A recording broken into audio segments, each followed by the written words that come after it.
Ẹ káalẹ́, ẹ kúrọ̀lẹ́ níbikíbi tẹ́ ti ń gbóhùn mi. Orúkọ tèmi ni Comrade Pralegiana Akinwumi Ọláyẹmí láti àjọ tí à ń pè ní PRALAG. PRALAG jẹ́ àkójọpọ̀ orúkọ tí à ń pè Prisons Rehabilitation and Law Abiding Organization. Àjọ yìí kì í ṣe ti ẹlẹ́yàmẹ̀yà, kì í ṣe tẹ̀sìn, kì í ṣe ti ìjọba. Ṣùgbọ́n àjọ tí àjọ orílẹ̀-èdè yìí ti fi òǹtẹ̀ lulẹ̀ tí a sì gba ìwé àṣẹ ní 2014. I think it's 2015. Afarajìn sí rí sí ìyípadà wọn tí a ń pè ní ẹlẹ́wọ̀n sí ọmọlúwàbí àti láti dín ìwà ipá àti ìṣe tó lòdì sí òfin ilẹ̀ wa kù. Màá ṣàlàyé láàrin ìṣẹ́jú méjì because èní ìta wá cases pọ̀ lóòótọ́ ṣùgbọ́n a kò lè máa wá lójoojúmọ́ kákọ̀ máa sàwọn cases. Púpọ̀ náà èèyàn sì máa ń béèrè lọ́wọ́ mi pé kí ni àjọ PRALAG dá lé lórí? Kí ni àjọ PRALAG ń ṣe? Ìdí nìyí tí mo ṣe fi èní fi sílẹ̀ láti ṣàlàyé lẹ́kùnrẹ́rẹ́ kí ni PRALAG tẹ̀ ń ṣe gan-an. Àwọn ẹlòmíì tẹ̀ rò pé iye ọ̀dọ̀ wa nìkan náà rìpọ́ọ̀tù cases nìkan sí, ẹlòmíì tẹ̀ fẹ́ máa fi wá wí ọlọ́pàá kára o. Àjọ tí kì í ṣe tìjọba ní eléyìí, iye police officers àwọn police institution ọ̀tọ̀ ni, institution ti ìjọba federal government ni. Ẹ má fi wá wé wọn. They are to investigate cases and prosecute. But àwa fún láti ran àwọn má ṣàlàyé láàrin ìṣẹ́jú méjì. But tẹ́ bá ní ìbéèrè tẹ́ fẹ́ béèrè nítorí àwọn network tó máa ń ṣe ségesège la ṣe sọ pé okay text message òun la máa fi gba ọ̀rọ̀ yín sílẹ̀. So lẹ́ẹ̀kan sí mo dúpẹ́ lọ́wọ́ àwọn comrade àjọ wá sínú àgọ́dọ̀. Mo dúpẹ́ lọ́wọ́ cameraman wa Yusuf àbí Comrade Yusuf. Comrade Adébọ́lá Ayọ̀láwà nínú àgọ́dọ̀ bí our special beautiful secretary Tóyọ̀sí Adú, Comrade Titus wọ́n wà níbí báyìí pẹ̀lú mi, Comrade Brown wọ́n dà pé the first time tó máa bá wálé òní ní so àjọ wà nínú ilé àgọ́dọ̀ ni. Àwọn Comrade Brown sì lọ sí court ní Ìṣàbọ̀ ní òní. Wọ́n dẹ̀ wọ́n ń bẹ̀ láti Monday kan náà ti ń lọ síbẹ̀ lójoojúmọ́. Ẹ ṣe ẹ̀kúṣẹ́ iṣẹ́ tẹ̀ ń ṣe fún àwọn èèyàn ni ṣùgbọ́n fún Ọlọ́run ni. A dúpẹ́ lọ́wọ́ yín. A dúpẹ́ lọ́wọ́ Ọlọ́run ọba tó dání wálé ayé Aláàfin ọ̀run àjọbọ̀, ọba tó dání, ọba tó lọ kọrin kése. A dúpẹ́ lọ́wọ́ Ọlọ́run tó tún mú wa padà lónìí. A dúpẹ́ àbọ̀. Text message wa ẹ sọ orúkọ yín àti ibi tí ẹ ti ń pè wá kẹ́ẹ̀dẹ̀ béèrè question tẹ́ fẹ́ béèrè lórí 08055534002 lẹ́ẹ̀kan sí 08055534002. Ẹ jẹ́ ká sọ báyìí, ẹ jẹ́ n kọ́kọ́ bẹ̀rẹ̀ látòrí èèyàn kan béèrè lọ́wọ́ mi wípé òun fẹ́ withdraw case. Yes, èèyàn kan ṣẹ̀wọ̀n wọ́n dẹ̀ ti wá bẹ̀ òun nílé pẹ̀lú pé òun tẹ̀ jẹ́ complainant. Òun ti ní iye tóun ti san ní police station, ó ti ní iye tóun ti san ní court, ó ti ní àìmọye cases owó tóun ti san. Òun fẹ́ withdraw, òun tún wá lọ bá prosecutor pé ẹjọ́ mo fẹ́ withdraw case. Ó ní bọ́n ṣe máa ń sọ wá máa kọ lẹ́tà ni, tá bá fẹ́ kọ lẹ́tà yìí sí wá san 30,000 naira. Mo fẹ́ withdraw kí mo ní mi ò ṣe case pẹ̀lẹ́ ni mo ó máa sanwó ní ẹ máa kọ special ẹ máa kọ lẹ́tà yẹn máa wá send ẹ̀ sí court. Ní ẹlẹ́ni ìbéèrè lọ́wọ́ mi mo ní ṣé bó ṣe yẹ ká máa ṣe ni. So nígbà míì tá bá ń pariwo ọlọ́pàá àwa gbogbo wa ní ohun lóòótọ́ yìí tí mo sọ yẹn náà ọlọ́pàá ni. Mo fẹ́ lọ sí mo fẹ́ ṣe bail, ẹ jọ̀ọ́ mo fẹ́ ṣe bail, a bá fẹ́ gbé bail bond wọlé. Àwọn court clerk wọ́n ní ẹ̀fún wa lówó, wọ́n ti wọ́n á ní dédé béèrè owó mọ́ bá ń sìn. Ẹ mọ̀ nǹkan tó máa ń ṣe, á di pé a máa delay ẹni ìdẹ́lẹ̀ àwọn èèyàn ẹ̀ tí wọ́n bá tètè perfect béèrè wọ́n máa lọ sí prison àti pé kán ẹ̀yìn náà àbèrè lóòótọ́ ṣùgbọ́n kíní yìí ò ní lọ sọ́dọ̀ magistrate at the end of the day á mọ orúkọ wọn but ó bá tó àsìkò àbẹ̀rẹ̀ sí máa dárúkọ wọn. Now àwọn nǹkan tó máa ń cause tí èrò máa ń pọ̀ nínú ọgbà ẹ̀wọ̀n ní kì í ṣe pé bóyá wọn ò ń ṣe pé wọn ò fún wọn bẹ́ẹ̀. Adẹ́rẹ́ fi àsìkò iná appeal sáwọn magistrates àwọn tó máa ń ṣe pé stringent conditions ló máa ń gbélẹ̀ tó bá jẹ́ pé ìyá ẹ̀ lẹ́ni that's the best. Tẹ́ bá fún wọn ní stringent conditions táwọn ènìyàn bá ti lọ sí prison tó ti tán prison wò tó bá padà jáde ṣé wọn ò ní sá ṣé wọn ò ní jump bail but wáyé pé in a liberal condition lẹ fún wọn tí ìyá wọn ìyan wọn gangan tó dúró fún wọn tí kì í ṣe pé bóyá wọn á dúró ṣùgbọ́n stringent conditions ni ẹ lọ mú $1 million ọ̀dọ́ ó tún depend lórí case tẹniyẹn bá wá so I want to appeal to yes I am béèrè fún criminal justice reform I continue láti máa béèrè nítorí kò sí time so I need to dwell too much on this ṣùgbọ́n gbogbo wa náà ni prisons náà tí wọ́n náà wà lára wọn ọ̀dọ̀ àwọn á sọ wípé kò sí mọ́tò àìmọye àwọn tó wà ní prison lọ́wọ́lọ́wọ́ báyìí ó yẹ kó lọ sí court kò sẹ́ni tí ò lè gba rẹ̀ ń bẹ̀ ṣùgbọ́n tí tó bá lọ sí court kí ẹjọ́ ẹ̀ tó níyànjú ìgbà tó máa dé wà lè lọ ńkọ́ mọ́tò ni táyà ni bí ìjọba ṣe ń fún àwọn ọlọ́pàá ní mọ́tò ní òòrèkóòrè ó yẹ kí wọ́n lè máa wo àwọn prison institution nítorí pé ní Nàìjíríà láti máa ń sọ pé prosecution nìkan ṣé à ń sọ̀rọ̀ nípa àwọn innocent tó yẹ pé nǹkan kan ẹjọ́ kan wọ́n ì tí ì condemn wọ́n ì tí ì found guilty they are just awaiting trial lágbájá ṣe báyìí ṣebí ọ̀ǹtí tó bá ṣe found guilty ká tó mọ̀ ìpò ṣẹ̀ gbogbo àwọn tó wà ní awaiting trial kì í ṣe rí pé wọ́n ṣẹ̀ wọ́n sì ń sọ fún wọn pé afurasí nìyẹn so nítorí bẹ́ẹ̀ we want people to stand up we want government especially to stand up kì í ṣe federal government nìkan ló gbọ́dọ̀ máa sọ pé ọ̀rọ̀ prison ṣebí federal government náà ló ní police so nítorí bẹ́ẹ̀ I want this it's just an appeal to the criminal justice system administrators. Nǹkan tí a wá ń sọ what do we do ní PRALAG kí là ń ṣe ní PRALAG mo sọ fún yín pé non-government organization ní PRALAG kì í ṣe ti ìjọba kì í ṣe tẹ̀sìn àwọn nǹkan tá à ń wò ní bóyá kò yé yín à ń wo ọ̀nà tí ìrọ̀gìrì àwọn èèyàn lọ sí ọgbà ẹ̀wọ̀n ṣe máa dínkù a ti wo ẹ̀wọ̀n dáadáa a wò ó pé oríṣi èèyàn 5 ló wà lọ́gbà ẹ̀wọ̀n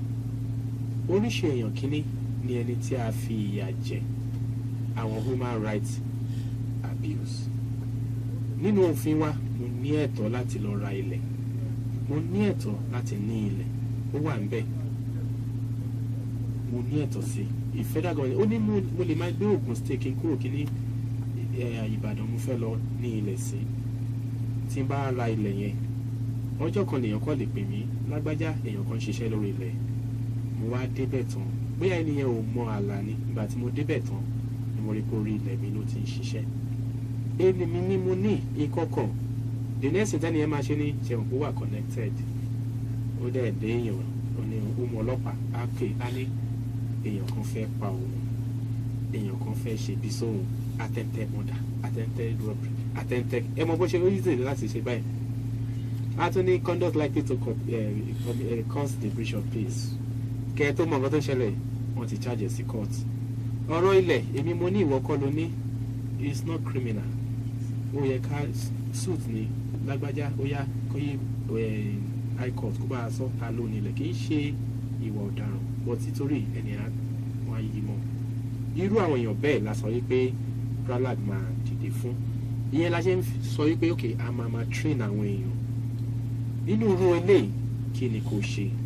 nínú eléyìí àwa náà dìde náà kò ìfìyà jẹ nǹkan tó ṣẹlẹ̀ kọ́ nìyẹn àtúwọ́n fi àṣẹ mo kọ́kọ́ sọ wípé mo dúpẹ́ lọ́wọ́ gba àwọn lawyers tó ti ń dìde fún wa a dúpẹ́ lọ́wọ́ barrister Apẹ̀nà Adéyẹmí a dúpẹ́ lọ́wọ́ yín obìnrin bí ọkùnrin ni wọ́n ẹ ṣe gbogbo ilé ìtẹ́ ti ṣe waste time yín waste nígbà táwọn lawyer mi rẹ̀ máa gba 100,000 máa gba ẹ̀yìn ṣe owó kékeré owó mọ́tò owó káàdì nígbà lọ́wọ́ wa ẹ ṣe ọlọ́run lẹ ṣe fún ẹ̀ ń gbìn ní kéré agbára ọlọ́run adúpẹ́ lọ́wọ́ barrister White ẹ̀yin náà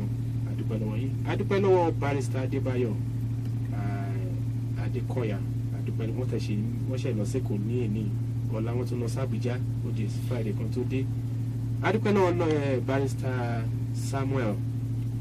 ibo làwọn pẹ̀lú ẹ̀ náà wọn náà fẹ́ wà pẹ̀lú wa adúpẹ́ lọ́wọ́ wọn pọ̀ díẹ̀ a tún wá ń béèrè mọ́ ọ̀ sí nítorí èní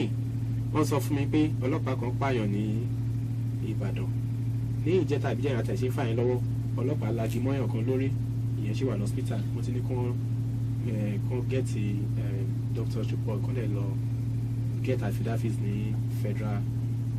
Court ní Ìbàdàn so gbogbo ilé àásọ lẹ́kùnrẹ́rẹ́ ní orí Ìtàlóyè ní ìjọ Saturday gbogbo ẹ̀yin tí ẹ̀ kì í gbọ́ rédíò Ìtàlóyè Peters FM yẹn àti máa ń ṣe streaming sórí Facebook wa ó ti dandan ẹ lè máa bọ̀ wá ń bẹ̀ nítorí ẹ̀ mo tún wá ń sọ yí pé a tún nídìí àwọn lawyers sí because àtẹ̀tí wá ń wá ọ̀nà bá ṣe máa bó jẹ́ ó ké o minerals kákọ̀ máa fún yín ní every month a fún yín kéèsì ẹ̀ fún yín kéèsì o eléyìí nìkan la lè ṣe tí ìfìyàjẹni tó máa fi dínkù ní àárín wa a dúpẹ́ lọ́wọ́ àwọn lawyers wa a dẹ̀ dúpẹ́ lọ́wọ́ ẹ̀yin náà tẹ́ tó fẹ́ gbé ìgbésẹ̀ láti join wa kó lè ràn wọ́n lọ́rùn ẹ ṣé gan ni láti sọ wípé ok lórí human rights abuse yìí ẹ̀yin members ẹ ní láti join because nígbà tí human rights abuse ìfìyàjẹni bá máa bẹ̀rẹ̀ kì í ṣàsìkò ẹlẹ́ṣẹ̀ máa pariwo lé prala a ní ibùmíì àti ìrówó nítorí ẹ̀ láti pé ìfọwọ́sowọ́pọ̀ ló lè mú ìfìyàjẹni kó dópin láàrin wa. ìkejì tá a tún ṣe òun ni alternative dispute resolution tẹ́ bá dé ọgbà ẹ̀wọ̀n ẹ rí gbọ́nmi sí omi òtó tí ò yẹ kó tẹ̀ dé police station èdè àìyedè nìkan ni a ní nǹkan tó ń pè ní intrapersonal conflict a ní interpersonal conflict a ní intragroup a ní intergroup gbogbo ẹ̀ bẹ́ẹ̀ wà ṣé mọ̀ pé ọlọ́run ló kọ́ ọ̀sẹ̀ fún wa ọlọ́run da èdè rú nínú ẹ̀yìn náà àti kàdé bẹ́ẹ̀ àti ìgbà tọ́lọ́run ti da èdè rú ní gbọ́nmi sí omi ètò tó ti ń ṣẹlẹ̀ àwa lè sọ wípé kò ní ṣẹlẹ̀ mọ́ kò ṣeé ṣe a máa ṣẹlẹ̀ bó tó bá ti ṣẹlẹ̀ ṣe bíbélì náà tún sọ ó ní olùbùkún ni fún ẹni tí ó bá ń tó olùlàjà nítorí ọmọ ọlọ́run la ó máa pè wọ́n nítorí ẹ̀ la ṣe ń ṣe lè tá à ń ṣe á pé ẹgbẹ́ kìíní àgbẹ̀ ẹgbẹ́ kejì àìmọye cases láti pè wọ́n bẹ́ẹ̀ tá ti yanjú nítòbínúbí láì ìfihàn míì gan á tún ti dé fún litigation tí wọ́n á lọ redraw case àti kìíní àtẹnìkejì kì í ṣe pé kò ṣe inú mi dẹ̀ ń dùn sí irú nǹkan bẹ́ẹ̀. now a tún ṣe nǹkan ignorance pẹ̀lú nǹkan tó máa mú èèyàn lọ sí ọgbà ẹ̀wọ̀n àìmọ̀ nígbà tó ń ra fóònù tó fẹ́ rà yìí báwo ló ṣe mọ bí fóònù yìí ṣe dé ẹni ọwọ́ ẹni tí ó fẹ́ tà fún ẹ nítorí ẹ̀ mo àsìkò yìí mo appreciate ZIS kí ni Mr. Gbẹ̀gbọ̀pẹ̀ case kan ṣẹlẹ̀ ní ìfà láti ìpínlẹ̀ àbí wọ́n ti lọ gbé ẹni wá wọ́n ta ẹnìkan jí mọ́tò ó tà fẹ́yàn kan ẹnìkan òun ẹni tí wọ́n á tà fún ta torí ẹ̀ lọ yìí ó jẹ́ ẹni tí ó ti ran ènìyàn lọ́wọ́ tẹ́lẹ̀ wá náà mo fẹ́ ràn ẹ́ lọ́wọ́ ó wá jẹ́ pé mọ́tò olè ni wọ́n tún tà fún òun tún ti lọ gbé mọ́tò tí tún lọ ra change engine ṣe gbogbo ẹ̀ àdéhùn ọ̀bẹ̀dẹ̀ ó wọ̀ wọ́n mú ẹni tó jẹ́ olè wọ́n mú ẹni tó lè tà fún wọ́n tún wá mú òun náà so tí ìgbà ń ṣe pé bóyá wọ́n gbà tó ń ṣe investigate wọ́n rí pé kì í ṣe pé ó mọ̀ kó mọ̀ ẹ mọ̀ intention ni òfin fẹ́ mọ̀ ṣẹ́ni yìí mọ̀ pé ẹni yìí fẹ́ jalè ṣẹ́ni yìí mọ̀ pé ẹrù lélẹ́lẹ́ kó tó di pé ó rà so but òun náà mọ nǹkan tó ju òun rí we appreciate them. Now ignorance la ṣe sọ wípé ní Pralac ṣe bọ́ sórí afẹ́fẹ́ lónìí ló ṣe wà lórí afẹ́fẹ́ ní Ọ̀yọ́ state ló ṣe wà ní afẹ́fẹ́ lórí ní Ọ̀ṣun state ló ṣe wà ní afẹ́fẹ́ ní Ondo state wọ́n tún ti ń pè wá ní no wípé Lagos state pé ká tún wọ́n máa ṣe program bẹ́ẹ̀ nǹkan owó tá à ń ná náà kì í ṣe pé àwù nílẹ̀ o la ṣe ń ṣe ilé tá à ń ṣe ó wá kéré kì í ṣe pé ká kọ́ kẹ́kọ̀ọ́ máa gbọ́ wa in fact àwa lórí social media Pralac TV PRALALG lórí social media a tún ti bẹ̀rẹ̀ sí ṣe right talk a tẹ̀ tí ṣe ti pẹ́ but a tún ti bẹ̀rẹ̀ sí ṣe drama àwọn short play pé bó ṣe ẹ̀yin náà á rí ìkan wà lórí kí ni wá ń sìn lórí YouTube wa tẹ́ bá ti tẹ PRALALG lórí YouTube bá bẹ́ẹ̀ drama short play kò ju bí 4 minutes lọ tá a ní ò lè ṣe nígbà téèyàn kan dé tó ní ẹ̀jẹ̀ bá mi gbé báàgì dání ó mọ bí tó ti ń gbé bọ̀ ó mọ nǹkan tó wà nù báàgì ó gbà lọ́wọ́ ẹ̀ ó lọ ó mọ̀ pé ọlọ́pàá ń trace ẹni yẹn bọ̀ ìgbà tó máa dọ́dọ̀ ẹ̀ òun ti lọ ìwọ tó gbé báàgì dání ni wọ́n béèrè lọ́wọ́ ẹ̀ ẹ̀ tún sọ pé rárá ó ṣe máa tẹ̀rọ ẹlẹ́rù at the end of the day wọ́n bá ń bẹ̀ yìí pé ìbọn ló wà ló ní yé ẹgbà míì kì í ṣe ẹgbà míì ìgbà míì ọgbọ́n ó nílò kéèyàn fi rìnrìn àjò ilé ayé yìí èmi ìta tó ń ṣe ni empowerment ṣé gbogbo àwọn nǹkan táyé Pralac ń ṣe à ń ṣe nítorí pé ká lè mú àdínkù bá ìrọ́gìrì lọ sí ọgbà ẹ̀wọ̀n empowerment tá à ń ṣe ìkíní a ronú lórí àwọn members wa wọ́n ń dúró fún yín lóòótọ́ ṣé wọ́n pa àwọn náà ní ọmọ ńlẹ̀ wọ́n ní àwọn náà nídìí owó nítorí ẹ̀ tá a bá sọ wípé àní empower àwọn tó ń bá wa ṣiṣẹ́ ṣé ìgbà wo ni wọ́n ní máa béèrè owó lọ́wọ́ gbogbo àwọn tó ń sọ pé àwọn wà nínú wàhálà ìyẹn la ṣe sọ wípé a fẹ́ máa empower àwọn náà náà tá a bá ṣe ẹ̀wọ̀n ẹlòmíì nítorí pé kò sí jíjẹ kò sí mímu wọ́n gbé ọjà kalẹ̀ wọn ta ni wọ́n ṣe máa fi nǹkan tí ò yẹ kí wọ́n lọ̀ wọ́n á fi lọ̀ wọ́n á mọ̀ yìí pé ẹ̀ṣẹ̀ ni lóòótọ́ bọ̀ wọ́n á rò yìí pé àwọn amújẹ ìwẹ́ súnkàn tó bá kò gèrè ẹja ìkọ̀kan la ṣáà máa rí ìyẹn náà fi ń ṣe àwọn nǹkan tí wọ́n ń ṣe tó bá dẹ̀ ti ṣe tó bá ti di ńlá báyìí ó ti di ẹ̀wọ̀n nìyẹn la ṣe sọ wípé a ní láti empower àwọn náà la ṣe sọ pé kì í Pralac Investment Limited a ti lọ sí àwọn ibi tí wọ́n ti ń yáwó wọn ní non-government organization ní non-profit lẹ́yìn ṣe tẹ́ máa access owó ẹ̀ṣẹ̀ máa lọ register míì ni Pralac ti lọ register Pralac Investment Limited nítorí bẹ́ẹ̀ irú àwọn eléyìí àwọn oníṣẹ́ ọwọ́ afẹ́kọ́ bẹ́ẹ̀ lórí gbogbo àwọn members wa àwọn oníṣẹ́ ọwọ́ àwọn tó nípa agriculture we want to invest in massive agricultural production àti bẹ́ẹ̀ bẹ́ẹ̀ lọ ìyẹn la ṣe sọ wípé gbogbo àwọn tó máa ṣe they are automatic investor nínú Pralac Investment Limited a dúpẹ́ pé Ọlọ́run ti ràn wá lọ́wọ́ ẹ jẹ́ ká dá tó nù bọ̀.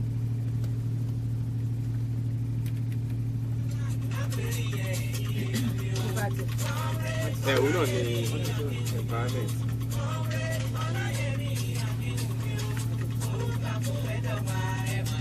Kò tí wà.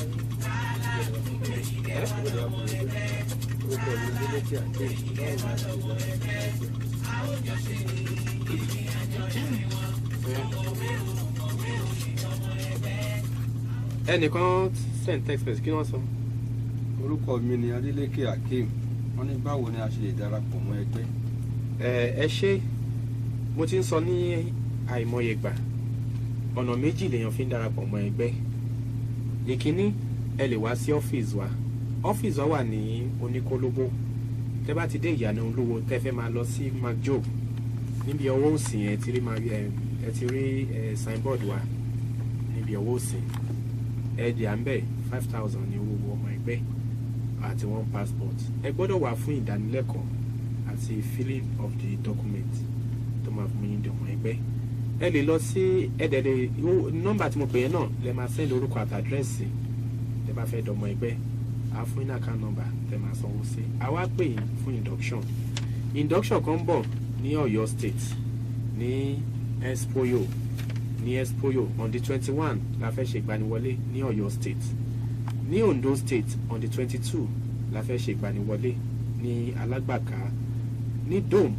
opposite Dome Traffic complex wà níbẹ̀, ibẹ̀ ní ọ́fíìsì wa wà, ibẹ̀ náà láti máa ṣe ní aago kan on the 22nd.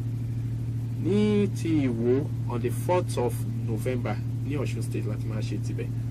So nítorí bẹ́ẹ̀ nọ́mbà yẹn náà ni kẹ́ sẹ́ndì orúkọ àti àdírẹ́sì yẹn sí ẹ ṣe. Now ìmí ìta tún ṣe òun ni prison rehabilitation. Àwọn tó ti wá wà nù prison yìí, àwọn tí ìmúbẹ̀ báyìí bá ti ní kéènì tí ẹ̀ bá ti ní case fún ẹni tí ò bá nírànlọ́wọ́ láti mọ̀ wá àbí àwọn human rights míì ní àsìkò tí wọ́n ní problem yẹn, owó ńlá náà máa ná. Ṣé mọ̀ pé wọ́n sọ wípé ilé ẹjọ́ owó ló ń jẹ kì í ṣe àgbàdo, wọ́n á ti náwó, wọ́n á ta lé ta gbogbo ẹ̀. Àsìkò tí wọ́n lè wà ní oṣù kan, ọdún mẹ́wàá, ọdún tó bá wá ń padà jáde, bóyá wọ́n fi wọ́n lẹ̀ bí wọn ò dẹ́ṣẹ̀ ni àbí wọ́n tẹ̀ wá fi wọ́n sí ọgbà ẹ̀wọ̀n tún wá ṣe tán wọ́n padà bọ̀. Irú wọn ìkíní nǹkan tó ń ṣe wọ́n ni pé stigmatization. Lágbájá ti lọ sẹ́wọ̀n, wọn ò mọ nǹkan tó bá lọ sẹ́wọ̀n, wọn ò mọ̀ bóyá wọ́n tẹ̀ dá lẹ́jọ́, pé wọn ò bá ń lélá fúngbà díẹ̀, ó wá jẹ́ bí ọdún kan ló wá padà dé, pé ó tẹ̀ lọ sí prison yẹn, wọn ò fẹ́ mọ̀ bóyá wọ́n dá lẹ̀ pé kò ṣẹ̀ ni. Gbogbo nǹkan tó ń gbogbo yẹn tí wọ́n máa sọ ni pé ó ti lọ ṣẹ̀wọ̀n, á di pé kó máa sá fún ẹlẹ́wọ̀n ni. Irú yẹn ò dáa, nítorí pé kò sẹ́ni tí nǹkan bẹ́ẹ̀ ò lè ṣe. Ẹ wo ẹni tí ó gbé ọ̀kadà, ọlọ́kadà ni, ọ̀kadà tó ń gùn, ó gbéyàn kan sẹ́yìn, ẹni yẹn ni mò ń lọ sí Láfẹnwá. Ìgbà tó máa dé Panṣẹ́kẹ́, ẹnìkan tó dúró lẹ́bẹ̀ẹ́ ọ̀nà ó já báàgì mọ́ lọ́wọ́. Ìyẹn sọ fún pé kí ló tó máa ṣe bẹ́ẹ̀, ó ní tó bá dúró máa ní àjọ ṣe é ni. Àsìkò yẹn kí ni kí n ṣe? Ẹ̀rù bẹ̀rù òun náà sá. Tó bá yá tán bá rí wọn mú, ṣé nǹkan jọ ṣe nìyẹn? Ṣé ó mọ̀ tẹ́lẹ̀? Ṣèbí alákòóbá ló wá kóbá. Irú ẹni bẹ́ẹ̀ tí wọ́n bá mú tó lọ sọ́gbà ẹ̀wọ̀n ń sìn, tó máa padà dé, sọ pé olè ni, ó máa ń jábá. Nítorí ẹ̀ ká tó ní máa nàka àbùkù séèyàn kan, ẹ jẹ́ ká rò dáadáa, kò sẹ́ni tí ò lè ṣe. Ìwọ tó lọ ra, ṣé ò ra nǹkan Tòkunbọ̀ rèé? tó àìmọye èèyàn tó ra Tòkunbọ̀ tó jẹ́ pé ẹrù olè ló rà tó lọ sọ́gbà ẹ̀wọ̀n. Nítorí ẹ̀ kó o tó sọ pé lágbájá olè ni, kọ́kọ́ ronú títí ẹ wò, ṣé ìwọ náà mọ̀? Nítorí eléyìí la ṣe sọ pé prison rehabilitation kí la fẹ́ ṣe. Gbogbo àwọn tó ti wà ń bẹ̀, ẹ má jẹ́ ká dà wọ́n nù. Ó ti ní àwọn gbogbo nǹkan tí mò ń sọ yìí ló ti ní nǹkan tá à ń ṣe ní each state tá a wà ní prison. Kí ni nítorí ẹ̀ la ṣe ní àwọn mẹ́bà tó sọ pé ok àwọn ọmọ máa dá iye báyìí láti máa fi wo kí la lè ṣe ń bẹ̀. Prison rehabilitation á máa lọ sọ́dọ̀ wọn. Kì wá ṣe pé àwọn tó wà ń bẹ̀ ló wá ṣe pàtàkì jù, bí kì í ṣe àwọn tó wá fẹ́ jáde. Tá ò bá ṣọ́ra wọ́n á tún padà. Ilé tí ò tẹ̀ wá dẹ́ṣẹ̀ tẹ́lẹ̀ àkókò akọlọ dẹ́ṣẹ̀ nígbà tó ń jáde tí ò sí nǹkan kan mọ́, kò sí ilé, kò sí nǹkan kan, kò sówó, kò sóúnjẹ. Ó tún wá dé àwọn tó yẹ kó tún fọwọ́ gbà á, wọ́n tún sọ pé ẹlẹ́wọ̀n ni. Ṣé kò ní padà? Ṣé kò wá ní frustration ni wá jẹ́ kókó lọ ṣe? Ìjọba kò sí pé bóyá empowerment fún àwọn tó ń jáde. Ìyẹn la ṣe sọ pé Pralac fẹ́ ṣe a máa ṣe halfway center. Ibi tó jẹ́ pé bíi 30 hectares of land la fẹ́ kọ́ halfway center wá sí. Tó bá ti ń jáde à á fọwọ́ gbà wọ́n. Ẹ ti lọ bí tó yẹ kẹ́ lọ, àwa á gbà wọ́n ra iṣẹ́ tó yẹ kán ṣe, gbogbo nǹkan tó yẹ kán ṣe. Yàtọ̀ sí yẹn, nígbà tó wà ń bẹ̀, ìyẹn la ṣe ń fẹ́ gbogbo àwọn oníṣẹ́ ọwọ́, àwọn schools, private schools. Tẹ́ bá fẹ́ wípé ókè irú àwọn ọmọ èèyàn tó wà ń bẹ̀ lọ́wọ́lọ́wọ́, nítorí nígbà tó mọ̀ bóyá àwọn ni breadwinner wọn, èyí family wọn, àwọn ọmọ tó fi sílẹ̀ ńkọ́. Tá ò bá ṣọ́ra àwọn ọmọ yẹn náà bí ẹni pé a tún build wọn fún ìwà ipá àti ìṣe tó lòdì sófin ni. Irú àwọn family tó ń filẹ̀, báwo la ṣe ń ṣe? Ṣé a ní àwọn schools tó máa parapọ̀ wọn darapọ̀ mọ́ Pralac tí wọ́n lè sọ wípé ẹ má wọ̀rí, ẹ fún mi lọ́mọ méjì kó máa wá sí school kó máa sanwó kankan? Ìyẹn kọ́. Gbogbo wa la gbọ́dọ̀ kọ́ sọwọ́ pọ̀ láti ran àwọn èèyàn báyìí lọ́wọ́.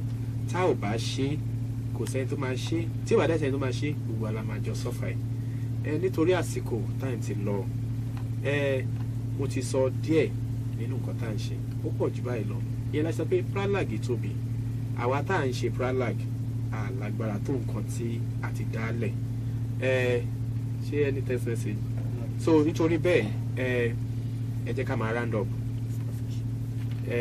wọ́n ní àwọn tó sì ń pè wá àwọn fẹ́ sponsor yes àsìkò yìí owó tá à ń ná lórí radio program pọ̀ so tẹ́ bá fẹ́ sponsor wa a lè fààyè gbà yín bóyá 1 or 2 people pé concourse slotting náà a dúpẹ́ pé àwọn èèyàn ìfá àwọn tó ń sọ lórí churches pé ẹ máa listen sí program ẹ̀wọ̀n àbí ẹ̀kọ́ tó pọ̀ ń bẹ́ẹ̀ so tó bá yẹ pé ẹ fẹ́ sponsor rí wa so bó jẹ́ 1 or 2 people kákọ̀ gájọ máa fọwọ́ wẹ̀wọ́ kí a lè máa lè ṣe àwọn nǹkan tá à ń ṣe dáadáa àti kó lè máa lọ síwájú ẹ ṣe fún wẹ́rọ ẹ̀yin tẹ́ bá fẹ́ pè mí nọ́mbà tèmi ni 070-372-61157 lẹ́ẹ̀kan sí 070-372-61157 ṣé kẹ́kọ̀ọ́ kí wọ́n ọ̀yà ní kọ̀ọ̀kan. ẹ káalẹ́ gbogbo lé o orúkọ mi ni Comrade Brown. ẹ káalẹ́ gbogbo ilé ẹ kú iṣẹ́ òní orúkọ mi ni Comrade Ọládélé Titus. ẹ káalẹ́ o gbogbo ọmọ Nàìjíríà orúkọ tèmi ni Comrade Pralejan Adébọ́lá Ayọ̀lá Afọlábí. ẹ ṣé ó dàbọ̀. ó dàbọ̀.